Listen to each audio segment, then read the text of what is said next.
This is biltong. To someone who's never seen this before, it is basically a salted, cured and dried meat dish. But it's more than just that to a South African, because it's part of our history. Now imagine the setting when the people came from Europe to have a way station for sailors, for travellers, for farmers. Everyone landed in Cape Town and they had to spread out the country from there, but we didn't have any fridges in those days. So biltong became a way to preserve meat so that it could travel, so that we could, slaughter a cow and keep some of it for more than 2 days. And it's one of the things that have just stuck in South Africa because it is such a part of our culture. This is something that we have with everything from our sporting events to just fun. It really is an amazing testimony to just how recipes and food carries through time.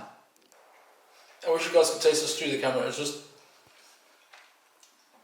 the pepper, the salt, the coriander, the chewiness, the vinegar, everything just plays together and it's got coffee that makes you want to sing in Coarse Salt. If you're not South African and you're watching this, then I really urge you to give this recipe a try, to give this dish a try. It is such a cool part of our culture and it's so easy to make. You can hang this anywhere where dry air moves, or if you've got a food dehydrator. Really is an amazing way to just experience something of my culture, of South Africa, and how to make it. So I want you guys to go out to your nearest butcher and grab yourself a cut of Silverside. Silverside is a fairly tough meat to work with, but it dries really well, absorbs flavour, it's got that nice meatiness to it. Once you get the Silverside, get yourself some brown vinegar, but what you saw me do over there was just scrape some of the butchery gunk off of it. Brown vinegar into a container, put your meat inside the container. Now you want your vinegar to completely cover the meat. Alright, you don't want to have like a little piece sticking out or not. So if you have a small container and you're good at Jenga or Tetris, I think the game was, use those skills there and literally cover every single inch of your Silverside in it. Seal the container and chuck it in the fridge. And you're going to leave it in the fridge for overnight. Right, once it's overnighted in the fridge, it should come out with the consistency of a piece of truck tire. It will be tough, not an issue. Grab yourself a paper towel, serviette, whatever you've got, pat the meat dry, and then we're going to put on our spice rub. Now, biltong over the ages has gone for many things, but we're going to go traditional with coriander. Put the coriander into a herb grinder. I'm using my coffee grinder for this, and yes, my coffee grinder doesn't have a bevel in it. I am sorry. But coriander goes in, you're going to grind it so that the seeds are roughly a quarter of their size. Whack it into a bowl. Once you're done with that, grab an equal amount of black peppercorns, also into the spice grinder. Once you've done that, give them a grind. You want to break the black peppercorn so you don't get big peppercorn chunks in it. Next thing, exactly the same amount of coarse salt. I don't know if you noticed, but I use the same thing to measure. Grind everything up, mix it all together, and then we're going to layer it onto the meat.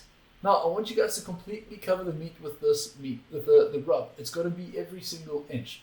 This is going to allow the flavor to draw in. If you leave parts uncovered, it's going to dry a little bit unevenly, and you're going to have all that, the goodness through it.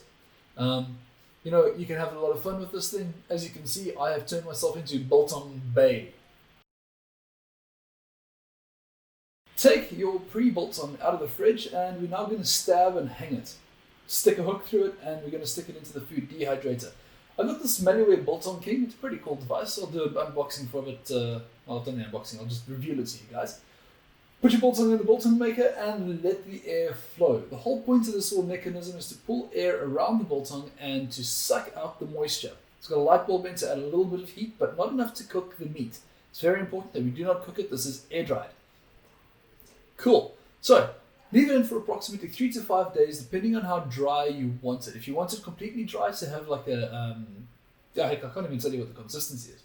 Biltong is so unique, it's just one of those things. But it will lose weight, it will shrink, the moisture does disappear, and what was once hanging in the pan is now lifted.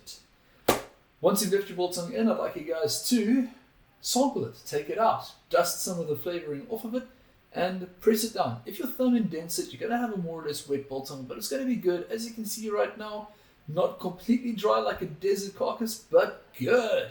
Right, I really enjoyed this piece. So, give this recipe a try. I'd really like to see if you guys can post some results and comments and that type of thing. Play with your food, subscribe. We'll see you next week, and can't wait. Ciao.